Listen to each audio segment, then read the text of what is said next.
नमस्ते, हाय, हेलो, कैसे हैं आप सब। चलिए कहानी शुरू करते हैं। जहाँ पे अभी का नाम अविनाश का ऐसा नाम सुन अमृता कहती है कि आपने ये क्या नाम रखा है। अरे बहुत बड़ा नाम था, इसलिए मैंने छोटा कर दिया। उसकी माँ ये कहती है और कहती है हमारे दामाद पे ये सूट भी करता है। आपने उसे दामाद मान लिया? हाँ बिल्कुल, वो है इसी लायक, बहुत अच्छा है, तुम्हारा बहुत ख्याल रखेगा। जो ख्याल मैंने तुम्हारा नहीं रखा आज तक, वो रख सकता है। माँ ऐसा मत कहिए, आपने भी बहुत अच्छा से ख्याल रखा। मुझे तो नहीं लगता कि मैंने तुम्हारा अच्छे से ख्याल रखा। अगर मैंने रखा होता तो तुम इतने दर्द में नहीं होती कि तुम्हें साइकेट्रिस्ट के पास जाना पड़ता। क्या मतलब? आपको पता था कि मैं साइकेट्रिस्ट के पास? एक्चुअली मैं यहाँ जब आई तो मैं इसलिए आई क्योंकि तुम्हारे साइकेट्रिस्ट डॉक्टर का फ़ोन आया था। मतलब, ये सुनकर अमृता कहती है क्या उन्होंने आपको बताया? हाँ, मुझे वहाँ से पता चला, इसलिए उन्होंने कहा कि मुझे तुमसे बात करनी चाहिए, इससे तुम ठीक रहोगी। और क्या इसलिए आप यहाँ आई? आप इसलिए नहीं आई क्योंकि आपको मेरी फ़िक्र थी, आप मुझे देखना चाहती थी। मुझे लगा आप इसलिए आई क्योंकि आपको न्यूज़ में पता चला होगा। तो देखो, पता तो न्यूज़ में चला, लेकिन उससे पहले ही मुझे इस बारे में पता चल गया था। इसलिए मैं तुमसे मिलना चाहती थी ताकि तुम्हें बता सकूं कि मैंने जो गलतियाँ की है उसके लिए तुम खुद को सज़ा मत दो। तुम्हें कोई हक नहीं है खुद को सज़ा देने का। मैं खुद के साथ जो चाहे करूँ, वो मेरा फ़ैसला है। आप कौन होती है मुझे रोकने या टोकने वाली? आप मेरी माँ हैं। आप मेरी माँ तब थी जब मुझे आपकी ज़रूरत थी। अब आप मेरी माँ नहीं हैं। ऐसी बात सुन अमृता की माँ और भी ज़्यादा भावुक हो उठती है और जैसे वो रोने ही वाली होती है। तभी अमृता कहती है मैं मजाक कर रही थी। सच कहूँ तो आप हमेशा मेरी माँ रहेंगी, चाहे आप मेरे लिए फ़िक्रमंद रहें या ना रहें। आप मेरी चिंता करेंगी या नहीं, इससे फ़र्क नहीं पड़ता मुझे। अब मेरे लिए इतना काफ़ी है कि मैं आपकी बेटी हूँ, आपने मुझे जन्म दिया। इससे ज़्यादा मैं अब नहीं सोचना चाहती। मैंने बहुत टाइम सोचने और रिश्ते में उलझे रहने का मन बनाए रखा, जबकि मुझे सबसे बहुत पहले ही बाहर निकल जाना चाहिए था और अपनी ज़िंदगी में खुश रहना चाहिए था। हम पता नहीं क्यों बेवजह दर्द को अपने साथ गले से लगा कर रखते हैं, जबकि हमें दर्द को छोड़ देना चाहिए आज़ाद पंछी की तरह, ताकि वो हमारे दिल और दिमाग से निकल जाए। लेकिन हम उसे छोड़ते ही नहीं, उसे पकड़ कर रखते हैं और ना ही हम किसी से उस बारे में बात करते हैं, जबकि मुझे बात करनी चाहिए थी आपसे, पापा से, भाई से, किसी न किसी से तो बात करनी ही चाहिए थी। पर मैंने कभी किसी से कोई बात नहीं की और मैंने खुद को और आपको परेशान किया। I am sorry. तुमने हमें परेशान नहीं किया, मैंने परेशान किया। मैंने बहुत गुस्सा किया। जब मुझे खुद कुछ समझ नहीं आ रहा था तो मैंने आप पे अपना गुस्सा निकाला। मुझे लगा कि आप नहीं समझोगी मुझे, इसलिए मैंने आप पे बस गुस्सा निकालती गई, जबकि मुझे आपसे शांति से बैठकर बात करनी चाहिए थी। आप पे चिल्लाना नहीं चाहिए था, पर मैंने बस आप पे चिल्लाया, आप पे गुस्सा किया। आई एम सॉरी, मुझे ये सब नहीं करना चाहिए था। आई एम सॉरी, मुझे भी इस तरह से तुम्हें अकेला नहीं छोड़ना चाहिए था। वो दोनों फिर एक दूसरे को गले लगाकर रोने लगती हैं। अविनाश उसी वक्त अंदर आता है। अविनाश ये देखकर बहुत खुश होता है जिस तरह से वो दोनों एक दूसरे को गले लगाए रो रही थी। फिर वो ये देख कर के मुड़ कर जाने ही वाला होता है, तभी अविनाश की माँ, अमृता की माँ उसे देखती है और अविनाश को आवाज़ देती है। अभी अ- अविनाश भी अपना ये नाम सुनकर हैरान था। वो कहता है मुड़ करके अपनी तरफ पॉइंट करके, क्या मैं? हाँ तुम, इतने हैरान मत हो। तुम्हारा नाम बहुत बड़ा था तो मैंने अभी रख दिया। वैसे हम्म, तुम यहाँ रुक सकते हो, मैं जाती हूँ। क्या? नहीं, मैं तो बस यहाँ इसलिए आया था क्योंकि मुझे आपसे पूछना था कि पुदीने की चटनी खाएंगे या धनिया पत्ते की चटनी खाएंगे, या आप वो क्या है ना, मैं सत्तू के पराठे बना रहा हूँ। क्या सत्तू के पराठे? हाँ, आप दोनों को ही लगता बहुत पसंद है। हाँ मुझे भी पसंद है, अमृता को भी बहुत पसंद है। आप दोनों की चॉइस एकदम सेम सेम है। हम्म, मैं तुम्हारी मदद कर देती हूँ। नहीं, मैंने सब कुछ कर लिया है। तो ठीक है ना, तुम थोड़ी देर अमृता के साथ बैठो, मैं अभी आती हूँ। मैं चटनी का जुगाड़ कर देती हूँ। ठीक है। फिर वो अमृता को पास अविनाश बैठता है। अमृता अपने आंसू पोंछ रही होती है। अविनाश कहता है, क्या तुम ठीक हो? अमृता अविनाश को गले लगाती है। शुक्रिया मेरी ज़िंदगी में आने के लिए, एंड आई एम सॉरी तुम्हें उस तरह प्यार ना करने के लिए जैसा तुम चाहते हो। I am sorry, I am also sorry. मुझे तुम्हें और अच्छे से समझना चाहिए था। नहीं, मुझे समझना चाहिए था तुम्हारे प्यार को, तुम्हारे एहसास को। मैंने गलती कर दी। नहीं, तुमने कोई गलती नहीं की। और फिर अविनाश अमृता को खुद से दूर कर उसके आंसू पोंछता है और कहता है, अब बस बहुत हो गया, कितना रोगी? इतना रोना अच्छी बात नहीं है। देखो तुम चेहरा भी ठीक से नहीं पोंछ पाओगी, अभी ये सब सूझा हुआ है। ठीक है, मैं जानती हूँ, लेकिन मैं रो भी ना, हम रोना आ रहा है तो। नहीं, बिल्कुल नहीं, तुम्हारे हेल्थ के लिए ये सही नहीं है। तुम्हें अपना अच्छे से ख्याल रखना होगा। कल हम डॉक्टर के पास जाएंगे। नहीं, अभी नहीं जाने की ज़रूरत है, ये धीरे धीरे पचक जाएगा तो फिर उन क्रीम देंगे। ठीक है, मैं जानता हूँ, लेकिन फिर भी अभी ये सब का समय नहीं है। फिर उसी टाइम पे अविनाश का फ़ोन बजता है। फ़ोन जैसे ही अविनाश उठाता है तो पुलिस स्टेशन से कॉल होता है। सर कहते हैं, मैं पुलिस स्टेशन से बोल रहा हूँ, कल अपनी गर्लफ्रेंड को लेकर के पुलिस स्टेशन आ जाइएगा।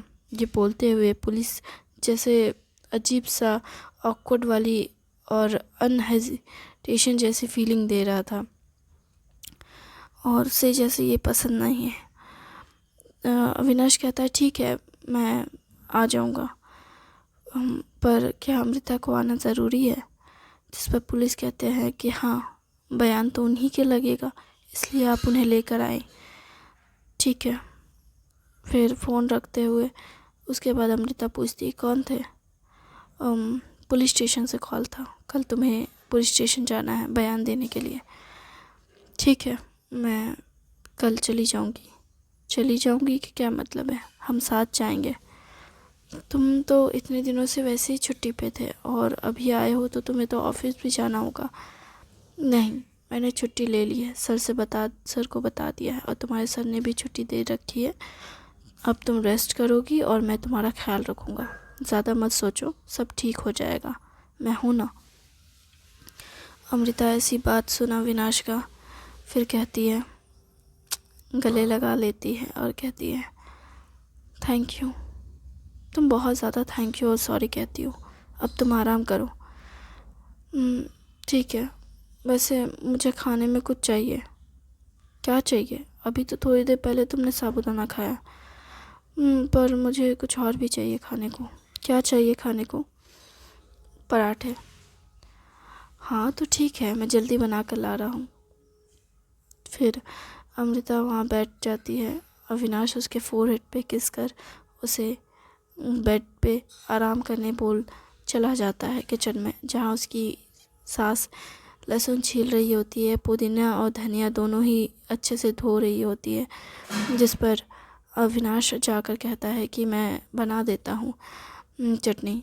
फिर उसकी माँ कहती है कि मैं तब रोटी बना देती हूँ। नहीं, मैं कर लूँगा माँ, मैं आपको परेशान होने की ज़रूरत नहीं है। जिस पर अमृता की माँ कहती है, क्या कहा तुमने? मैंने कहा माँ, मैं कर लूँगा। तुमने मुझे माँ कहा? हाँ, वो आप अमृता की माँ है तो मेरी भी तो माँ हुई ना। अच्छा, तुम इतना सोचते हो? वैसे तुम्हें पता है मेरा नाम क्या है? नहीं, मुझे नहीं पता। मेरा नाम कौशल्या है। क्या? हाँ। क्यों, तुम इतने हैरान क्यों हो? क्योंकि मेरी माँ का नाम देवकी है। क्या? हाँ, कुछ ज़्यादा ही सिमिलर नाम है। हाँ, लेकिन मुझे लगता है कि अब हमें, हाँ, जैसे रामायण और महाभारत तो जैसे हमारे घर पे है, ये तो हमारे माँ बाप की देन है। खैर, इसका हम कुछ कर नहीं सकते, लेकिन मैं एक चीज़ कर सकती हूँ, और वो है तुम दोनों की शादी। माँ, अभी अमृता तैयार नहीं है। हाँ, मैं जानती हूँ, मैं सब कुछ जानती हूँ, और अभी हमारी इस बारे में बात हो चुकी है, इसलिए तुम्हें परेशान होने की ज़रूरत नहीं है। और मैंने डिसाइड किया है कि तुम इस बारे में ज़्यादा मत सोचो। मैं तुम्हारे माँ बाप से बात कर लूँगी और उन्हें बताऊँगी कि मेरी बेटी भले थोड़ी नासमझ है, लेकिन वो रिश्तों को बहुत पसंद करती है और प्यार देती है। माँ, आपको इस बारे में बात करने की ज़रूरत नहीं है, मैं उनसे बात कर लूँगा, आप बस आराम कीजिए। नहीं, मैं उन्हें बताऊँगी कि मेरी बेटी साइकोलॉजिकली ठीक नहीं है, लेकिन वो रिश्ता निभा सकती है। ये ये आप क्या कह रही हैं? मैं क्या कह रही हूँ? तुम्हें तो शायद तुम्हें पता नहीं है क्या? मुझे सब पता है, लेकिन आपको ये सब बातें नहीं करनी चाहिए। और आपने अमृता से ये सारी बातें की? हाँ, ताकि वो मुझे आपने ये सब इसलिए किया क्योंकि आप चाहती थी कि वो आपको माफ़ कर दे, है ना? अमृता की माँ का मुंह बन जाता है इस टाइम पे, और वो कहती हैं, नहीं, मैं ऐसा कुछ नहीं सोच रही थी, लेकिन मैं चाहती हूँ कि, हाँ, आप चाहती हैं कि आपका गिल्ट कम हो, जो आपने अपनी बेटी के साथ किया है इस सब के लिए, है ना? पर मुझे लगता है कि आप बहुत गलत कर रही हैं, और आपको ऐसा नहीं करना चाहिए था। पर जो कि आपने जो करना था आपने कर लिया है, तो मैं अब कुछ कहूँगा नहीं। और रही बात मेरे माँ बाप की, तो मैं उन्हें संभाल लूँगा, आपको सोचने की ज़रूरत नहीं है। आप बस अपनी बेटी को आशीर्वाद दे दीजिए, बाकी मैं सब देख लूँगा। तुम ऐसी की बातें क्यों कर रहे हो? और आप हो सके तो हमारे किचन से बाहर चले जाए, मैं आपके लिए खाना बना दूँगा। आपके मेहमान हैं तो मेहमान बन कर रहिए। तुम ऐसा क्यों कह रहे हो? मैं अभी तो तुमने मुझे माँ कहा। माँ वो होती है जो अपने बच्चे की खुशी चाहती है, ना कि अपने बच्चे को इस तरह से दर्द में दे। मैं नहीं चाहती कि मेरी बेटी को दर्द हो। अगर तुम्हारे माँ बाप ने खुद शादी के बाद कुछ ऐसा कुछ पता चला, तो तुम्हारे माँ बाप अगर इसे नहीं पसंद करेंगे, मेरी बेटी को कितना तकलीफ़ होगा, उसे परेशानी होगी, दुख होगा। और मैं नहीं चाहती कि मेरी बेटी के साथ ऐसा कुछ हो, इसलिए मैं तुम्हारे माँ बाप को पहले ही बता देना चाहती हूँ। ये मैं तय करूँगा, मुझे पता होना ज़रूरी है, क्योंकि मैं उसके साथ पूरी ज़िंदगी रहूँगा, ना कि मेरे माँ बाप। तो मुझे जितना जानना चाहिए उतना मैं जानता हूँ उसके बारे में, और मुझे इससे फ़र्क नहीं पड़ता, तो इससे आपको भी फ़र्क नहीं पड़ना चाहिए। और रही बात मेरे माँ बाप की, तो मैं उसे कैसे बताना है, क्या करना है, नहीं करना है, मैं वो सब तय कर लूँगा। आपको सोचने की ज़रूरत नहीं है। मैं मेरी पत्नी का कैसे ख्याल रखूँगा, मैं मेरी माँ बाप के साथ मेरी पत्नी को कैसे मिलाऊँगा, ये मैं तय करूँगा। ये कहाँ लिखा है कि औरत ही घर परिवार संभाल सकती है, आदमी नहीं कर सकता? हाँ, मैं मल्टीपल काम नहीं एक साथ कर सकता हूँ जैसे एक औरत करती है। किचन, घर, बच्चे, सब कुछ एक साथ संभाल सकती है वो, मैं नहीं कर सकता। लेकिन मैं इतना भी नासमझ नहीं हूँ कि मैं रिश्ते भी ना संभाल सकूँ। मुझे पता है किससे क्या कहना है, कैसे कहना है, बाकी मैं संभाल लूँगा। एटलीस्ट इंसान को अपनी ज़ुबान पे कंट्रोल होना चाहिए, और कैसे रिश्तों को संभालना है ये हर औरत और आदमी दोनों को आना चाहिए, क्योंकि रिश्ता सिर्फ एक औरत का नहीं होता, एक आदमी का भी होता है। और एक रिश्ते को निभाना सिर्फ एक औरत का फ़र्ज़ नहीं होता, एक आदमी का भी होता है। तो मैं क्या करूँगा, कैसे करूँगा, ये मैं तय कर सकता हूँ। आपको इस बारे में परेशान होने की ज़रूरत नहीं है कि मेरे माँ बाप उसे परेशान करेंगे, तकलीफ़ देंगे, उसे दुख देंगे। ये मैं देख लूँगा। मेरे माँ बाप उसे कैसे ट्रीट करेंगे और मैं उसे कैसे ट्रीट करूँगा, क्योंकि जहाँ तक मुझे पता है मैं अमृता को आपसे तो अच्छा ही ट्रीट करूँगा, और बाकी चीज़ें मैं अपने आप संभाल सकता हूँ। आप बस इतना कीजिए कि आप अमृता को ऐसे बार बार उसकी बीमारी, उसकी कमज़ोरियों के ऊपर बात ना करें, उसे इस तरह से टॉन्ट ना मारा करिए। आपको नहीं पता कि ये सब कितना दुखद होता है? अगर नहीं पता तो आपको जान लेना चाहिए, क्योंकि इस वक्त शायद मैं भी आपके साथ वैसा ही कुछ बर्ताव कर रहा हूँ और आपको भी तकलीफ़ हो रही है। लेकिन आपको अपनी बेटी की तकलीफ़ नहीं दिखती है इस मामले में। बेहतर होगा कि आप उसकी तकलीफ़ के बारे में भी सोच लें, अब बगैर अपनी तकलीफ़ के बारे में सोचने के। इसी वक्त अमृता के पिता आते हैं और कहते हैं, तुम क्या कर रहे हो मेरी पत्नी के साथ बहस? नहीं, अमृता की माँ उसके पास, अपने पति के पास जाती है और कहती है, नहीं वो ऐसा कुछ नहीं कह रहा है, दामाद तो बस ये कह रहे हैं कि मुझे अपनी बेटी से बात करना सीखना चाहिए। क्या हम अपनी बेटी से कैसे बात करें? ये हम उससे सीखें? हाँ, ये क्या कह रहा है? और तुमने क्या कहा? दामाद? कौन सा दामाद? कैसा दामाद? तुमने इसे दामाद मान लिया? हाँ, मैंने मान लिया, क्योंकि मेरा मानना है कि हमारी बेटी के लिए ज़्यादा अच्छा है, हमसे तो अच्छा है। ये तुम क्या कह रही हो? अमृता के पिता अमृता की माँ की ऐसी बात सुन हिल जाते हैं और कहते हैं, तुम होश में तो हो ना? तुम ऐसी कैसी बात कर सकती हो, मतलब उस इंसान के बारे में जो पता नहीं हमारी बेटी के लिए सही है भी कि नहीं, और तुम ऐसे कैसे कर सकती हो? मतलब तुमने इसे सीधा दामाद बना दिया, जिसका हमारे साथ कोई मेल ही नहीं है, ना हैसियत में, ना किसी रुतबे में, कुछ नहीं है इसके पास। आप क्या कह रहे हैं? रिश्ता ऐसे नहीं बनता, रिश्ता ऐसे ही बनता है। तुम्हें नहीं पता क्या? तुम्हारा भी तो ख़ानदान कितना अमीर था, तभी तो मेरे माँ बाप ने तुम्हें पसंद किया। आपको ऐसा लगा और आपने भी इसलिए मुझे पसंद किया। नहीं, पर मैं ऐसा कुछ नहीं कह रहा हूँ, लेकिन तुम अच्छी थी, सुंदर थी, लेकिन अभी भी हो। मतलब मैं कहना चाहता हूँ कि उन दोनों के बीच बहस हो जाती है, और इस सब में अविनाश कहता है कि आप लोग प्लीज़ मेरे किचन से, और प्लीज़ थोड़ा धीरे बात करें, अमृता को तकलीफ़ हो रही होगी आपकी ऐसी बहसबाजी सुनकर। वो क्या सोच रही होगी कि हमारे माँ बाप कैसे होंगे, कैसे लड़ रहे हैं, छोटे बच्चों की तरह झगड़ रहे हैं, बेवजह के खिटपिट कर रहे हैं, जबकि आपको ऐसा नहीं करना चाहिए। अमृता क्या सोचती होगी? मुझे नहीं लगता कि आपको ऐसे बात करनी चाहिए इस तरह से। जाइए बाहर जाकर लड़िए, अगर आपको लड़ने का इतना ही शौक़ है तो। अविनाश की ऐसी बात सुन अमृता की माँ तो चुप हो जाती है, लेकिन अमृता के पिता बहुत शोर मचाने लगते हैं, जिस पर अविनाश कहता है, चुप हो जाइए, ज़ोर से चिल्लाकर। और फिर अमृता आती है। आते ही अमृता कहती है अपने माँ बाप से, आप लोग चुप होते हैं या नहीं? आज तक कभी मैंने अविनाश को इतना गुस्सा करते, इतना चिल्लाते नहीं देखा। पहली बार मैंने अविनाश को ऐसे देखा है, सिर्फ आपकी वजह से।